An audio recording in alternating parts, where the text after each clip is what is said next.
município de Palmas deve chegar ao final de 2023 com um consumo total de bens e serviços de mais de 1,4 bilhão de reais. O levantamento foi realizado pela IPC Marketing, um levantamento anual que traz o potencial de consumo dos estados, de todos os municípios brasileiros. Nós vamos conversar com o coordenador desse trabalho, o Marcos Pazini. Marcos, seja bem-vindo aqui à programação da Rádio Clube mais uma vez.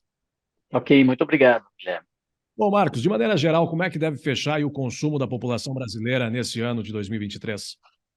Pois é, nesse ano é esperado um crescimento positivo de 1,5%, né, crescimento real, e o consumo dos brasileiros deve bater a casa dos 6 trilhões e 700 bilhões de reais agora em 2023. Vale destacar que esse crescimento esperado de 1,5%, ele é menor do que o verificado no ano passado, que foi de 4,3%, e menor também que o de 2021, que foi de 3,7%. Ou seja, novamente a gente volta a níveis de crescimentos mais baixos, que é uma tradição do Brasil em termos de crescimento de PIB, crescimento de potencial de consumo, que a gente verificou até antes da pandemia, até 2019. Teríamos alguma justificativa para isso, Marcos? Várias, não é uma só, não. O Brasil, ele tem uma carga tributária muito elevada. Então, o que acaba acontecendo é o seguinte, já é sabido que a tabela de imposto de renda retido na fonte, que incide sobre assalariados, ela vem defasada já de muito tempo, né? E cada vez mais ela onera aí o trabalhador formal. Você tem um alto custo aí dos alimentos, um alto custo hoje em dia dos combustíveis, e muitas famílias têm utilizado os veículos, veículo próprio, seja um carro, seja uma motocicleta, principalmente motocicleta nesse sentido, para fazer trabalhos principalmente de delivery, de entrega. E aí isso acaba onerando a cesta doméstica, né? Você tem um custo muito maior das despesas com manutenção e combustíveis do veículo próprio do que você tinha anteriormente. Mas, de certa forma, isso é positivo. Por quê? Porque essa população, principalmente a que está desempregada, achou por esse caminho uma forma de ter algum rendimento no mês e não ficar zerada, né? Então, tem essas características todas. Para o consumo ser maior, para o PIB crescer mais, obrigatoriamente você deveria ter uma condição tributária no Brasil melhor. Isso eu não estou dizendo defendendo nenhuma bandeira, é uma questão que todos os analistas de investimentos falam, porque hoje o Brasil não é um país que atrai investimentos para novas empresas, novos produtos. Por quê? Porque a oneração chega em alguns produtos a mais de 50%. E isso nenhum investidor quer vir para um país que tem uma carga tributária tão elevada.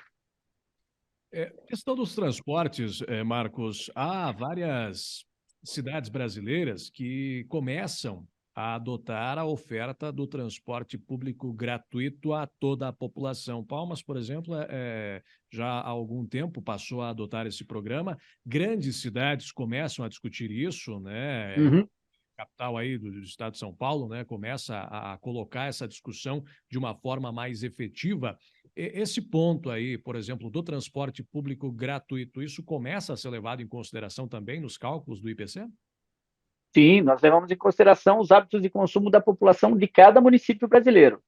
Sem dúvida, se você tem um custo, um peso melhor, zero, no caso aí das despesas com transportes urbanos, você tende a ter uma sobra, entre aspas, maior para que o consumidor tenha condições de comprar produtos que não necessariamente sejam de primeira necessidade. E isso tende a fazer com que, principalmente, o comércio tenha um desempenho positivo.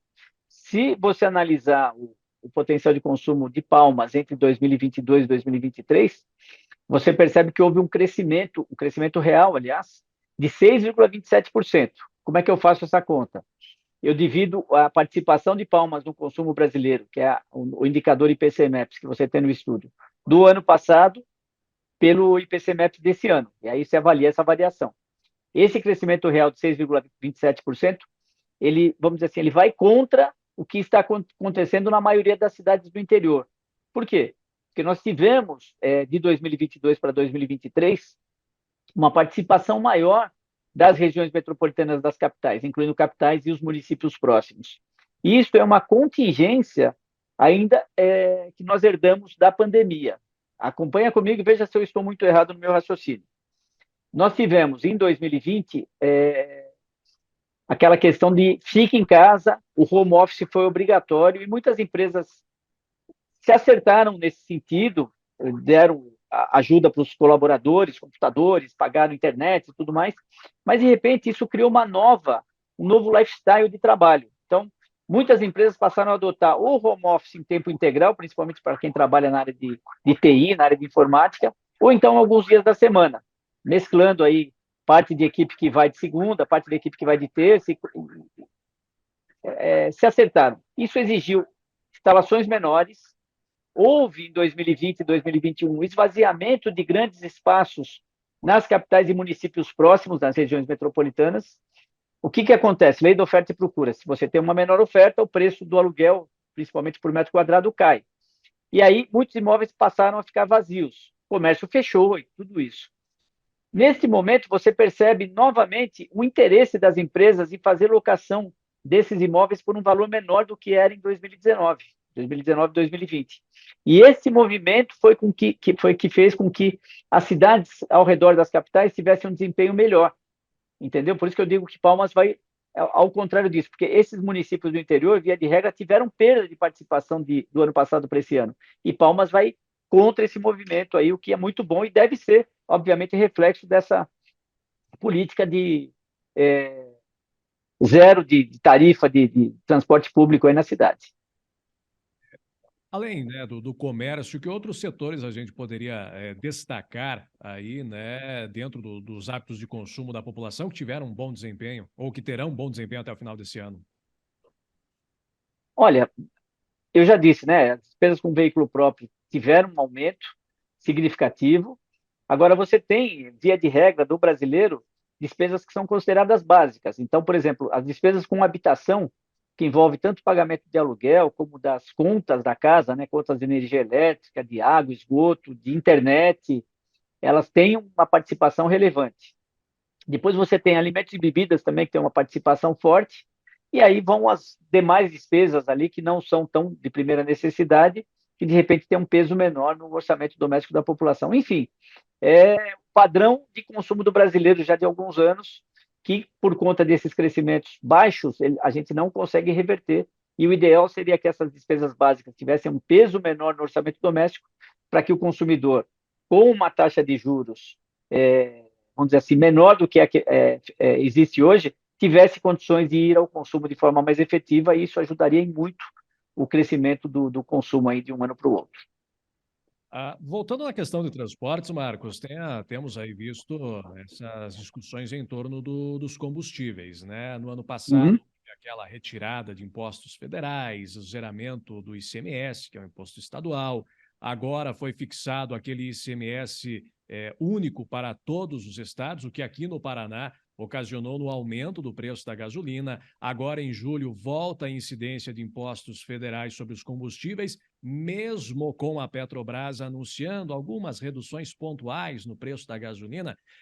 Com relação a isso, de que forma essas variações dos combustíveis impacta em toda a cadeia de consumo da população palmense e também brasileira? Pois é, a gente sabe, né, que o sistema logístico brasileiro depende do transporte terrestre.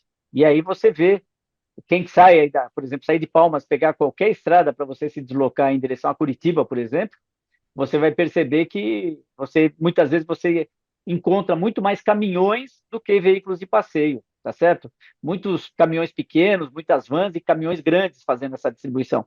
Então, essa oneração, né, reoneração que foi chamada pelo governo federal aí, essa questão do aumento do ICMS aí, se não me engano, Guilherme, acho que foram só 2 estados, né, no norte do Brasil, que não tiveram aumento, que já eram uma carga tributária alta. Os outros 25 tiveram esse aumento. E isso, obviamente, impacta em tudo, né? Impacta em alimentos, impacta em bebidas, impacta em vestuário, impacta em medicamentos. Tudo está ligado e todo mundo tem, vamos dizer assim, uma desculpa para justificar esse aumento de preços que ele está repassando para os consumidores. É outro ponto negativo em cima do que eu acabei de falar em relação às despesas básicas da população com peso muito alto no orçamento doméstico. E essa tal reforma tributária que está sendo discutida, Marcos, de que forma aí você que já há tanto tempo, né, conduz essas pesquisas e faz essas análises de mercado, essa tal reforma aí que mais uma vez volta à pauta, o que que a gente pode esperar dela? Olha, eu sou cético, porque eu já ouvi falar tantas vezes de reforma tributária e, na prática, a gente acaba vendo muito pouco, mas se efetivamente ela fosse implementada, com certeza nós teríamos um resultado do ponto de vista de melhoria do consumo da população, assim, imediata. E eu não estou falando na teoria. Veja o que aconteceu agora recentemente com a redução dos impostos federais, principalmente em cima dos carros, os tais veículos populares. Isso tem um tempo para. Teve um início e tem um tempo para acabar, se não me engano, são 30 dias. E teve uma corrida de consumidores nas concessionárias, encomenda de carros com essa condição.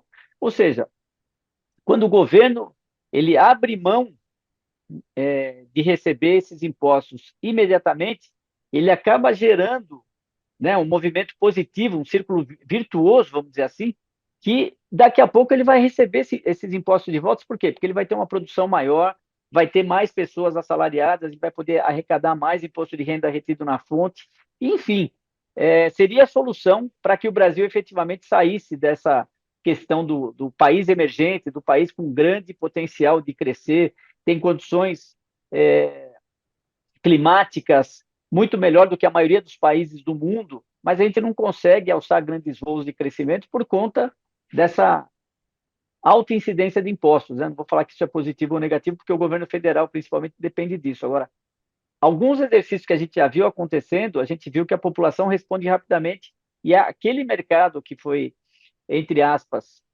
beneficiado com isso, acaba tendo uma resposta muito rápida e muito positiva. Então, tá aí, o exercício está feito, só falta colocar em prática. Ô, Marcos, sobre essa questão do levantamento que ele é feito, uma das Ok? bases para ele são os dados dos censos demográficos, né? Nós Sim. tivemos em 2022 a realização de um censo, mas um censo um tanto quanto truncado, né? Muitas dificuldades, muitas pessoas se negando a receber os recenseadores, e há quem coloque em xeque os dados que serão divulgados agora no final de junho pelo IBGE. Esse censo ele pode afetar aí, por exemplo, os próximos levantamentos do índice de potencial de consumo? Nós levamos em consideração para fazer a distribuição dos valores de potencial de consumo os domicílios por classe econômica. A quantidade de domicílios por classe econômica vai ser um dos dados que vai ser divulgado agora pelo censo de 2022. Então, se nós tivermos uma modificação muito grande nesses números, obviamente algumas cidades vão se beneficiar e outras cidades vão ter redução de valores de potencial de consumo. Agora, eu não sei se você sabe, Guilherme, mas em 2010 também aconteceu isso, né? O censo foi muito bem realizado. Nós tivemos uma diminuição da quantidade da população brasileira, que originalmente, na época, estava estimada em algo em torno de 194 milhões de pessoas, e quando o censo foi divulgado, divulgou que existiam 190 milhões e 700 mil pessoas.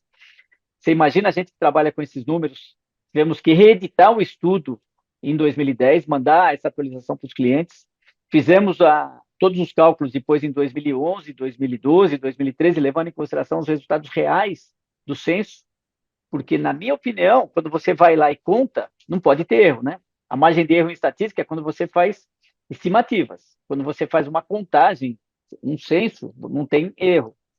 Quando foi em agosto de 2013, o IBGE divulgou uma nova estimativa da população brasileira no Brasil, nos estados, e passou a usar isso para as projeções que ela faz para os municípios. E aí o censo de 2010 deixou de ter validade e a população brasileira foi recalculada para mais de 194 milhões de pessoas. Então, a minha percepção é que vai haver agora, na divulgação do censo de 2022, um número menor de brasileiros, né? Está estimado em alguma coisa em torno de 215 milhões a população o ano passado. Eu acho que isso vai reduzir para uns 210 milhões no primeiro momento, mas daqui uns 3, 4 anos, quando o IBGE soltar novamente, ele vai reconhecer isso e vai fazer essa atualização, como fez em 2013 em relação aos dados de 2010. Pouca gente sabe disso, mas já não é a primeira vez que acontece. em todos os censos você tem esse problema de recusa na resposta das informações, mas existem metodologias que preveem isso, né, para você trabalhar com a média, mediana daquele bairro, daquele setor censitário, e o IBGE tem todas as ferramentas estatísticas disponíveis para fazer esse levantamento chegar o mais próximo possível do que existe de população naquele município.